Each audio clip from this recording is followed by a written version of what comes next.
Welcome back, everyone. I'm incredibly excited to guide you through today's explainer because we are embarking on a truly profound journey. We're looking at a deeply moving narrative inspired by the philosophy of Dolores Cannon, focusing on reincarnation, soul contracts, and the actual mechanics of karma. It's the kind of story that completely challenges everything we typically assume about what happens after we pass on. So, let's get right into it. Okay, let's dive into this. What if the afterlife isn't a courtroom? We're so used to this idea of gavels, brimstone, and giant cosmic scales weighing our good and bad deeds.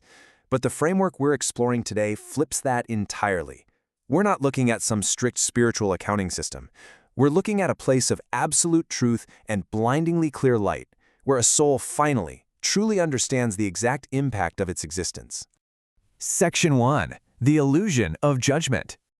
To really understand this narrative, we first need to define the parameters of our spiritual case study. Dolores Cannon's philosophy frames the afterlife not as a place of reward or punishment, but as a space for healing and review. The absolutely crucial difference here is intention. In a system of judgment, guilt asks for punishment, but in a system of spiritual progression, love asks to serve. There are no simple villains in this framework, just souls trying to balance the scales of their past actions through entirely new soul contracts.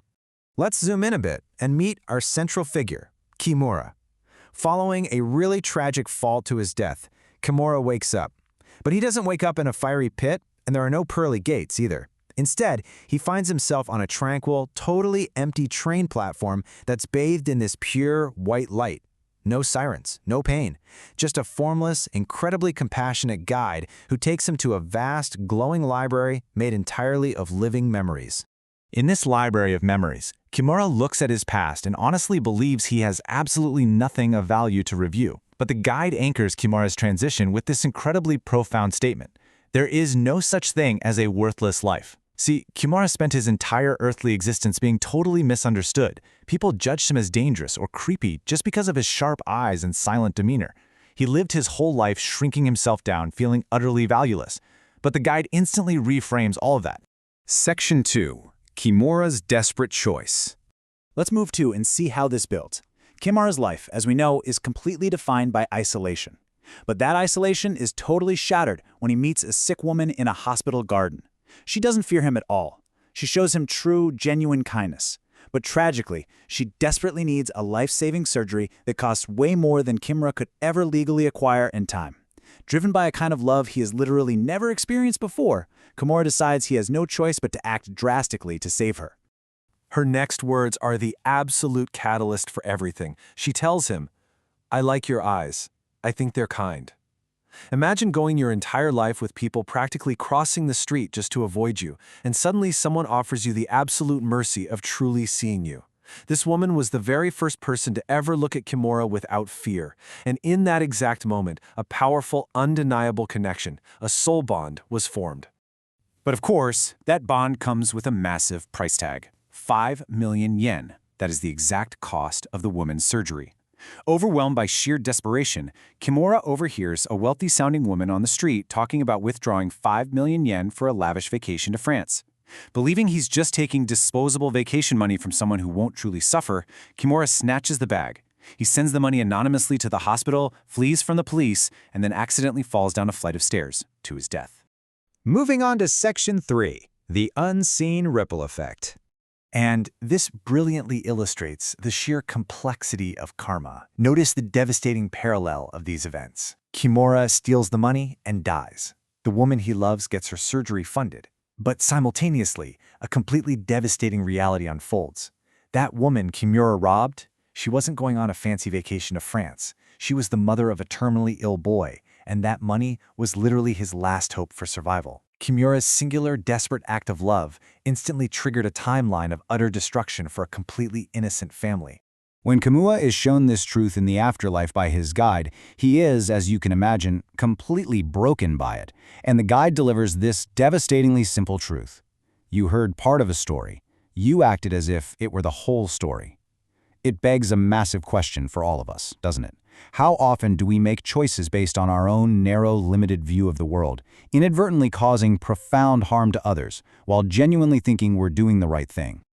Section 4. Healing through Truth. Now, in the afterlife, Kimura actually meets the spirit of the young sick boy whose money he stole. The boy had passed away, and he actually believed his death would finally free his exhausted, debt-ridden parents from their heavy burden. But the afterlife shows the boy the really painful truth. His parents are drowning in inescapable grief. He realizes his death didn't end their suffering, it only changed its shape. In this spiritual framework, facing this crushing regret isn't a condemnation for the boy or for Kimura. It's actually the very raw, necessary beginning of their healing.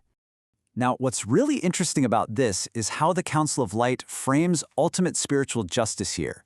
When Kimura practically begs to be punished for what he did to the boy, the Light simply responds, "Punishment may teach fear, truth can teach love." The universe doesn't actually want Kimura to suffer endlessly in some lake of fire. It wants him to fully, deeply integrate the reality of his actions so his soul can actually evolve. Look at the incredibly distinct paths these two souls have to take. The boy learns that in his next life he needs to experience pure physical joy, to play baseball, to run, and most importantly, to learn to ask for help instead of internalizing all his pain. Kimura's lesson, on the other hand, is much heavier. He has to face the immense sorrow of his unintended harm. He can't just hide behind his old, familiar coping mechanism of self-hatred anymore. He literally must take responsibility. Section 5. Choosing the next life. There is a really stark difference in spiritual motivations when it comes to selecting a new life. The council asks Kimura to choose his next incarnation. Now, if he chooses a painful life out of guilt, he's simply punishing himself, which, when you think about it, is ultimately still self-centered. But if he chooses out of love, his next life becomes a humble gift to serve the people he impacted. True soul progression requires choices made entirely from love, not from shame. Knowing the boy needs a strong, healthy body to play baseball, and knowing the woman he loves needs eyes that bring peace to others, Kimura makes the ultimate sacrifice regarding his own human incarnation. He tells the council, "Let me be something small, something near them, something that asks for nothing." It's absolutely heart-wrenching. Kimura chooses to reincarnate as a fragile insect, not as a demotion, but so he can silently witness and support the ones he loves without taking anything away from their human journeys. Before they all separate to be reborn, the woman, who also passed away despite getting the surgery, asks Kimura how they'll ever recognize each other in their next lives. Kimura tells her she won't know him with her mind. She must use the part of her that knew his name before she ever even heard it. This beautifully, perfectly illustrates how love creates these energetic pathways across lifetimes, forming soul contracts that draw people right back together, no matter what forms they take. Which brings us to our final section. Section 6. Love Beyond Lifetimes. So the crucial point is how these past debts are balanced out in their new incarnations. Years later on Earth, the boy has been reborn as a highly successful baseball player. During an interview, he actually mentions that whenever he runs, he feels this mysterious presence just urging him to live. And the woman? She has been reborn with rare, incredibly gentle green eyes, a literal physical manifestation of the compassion she once extended to a lonely man in a hospital garden.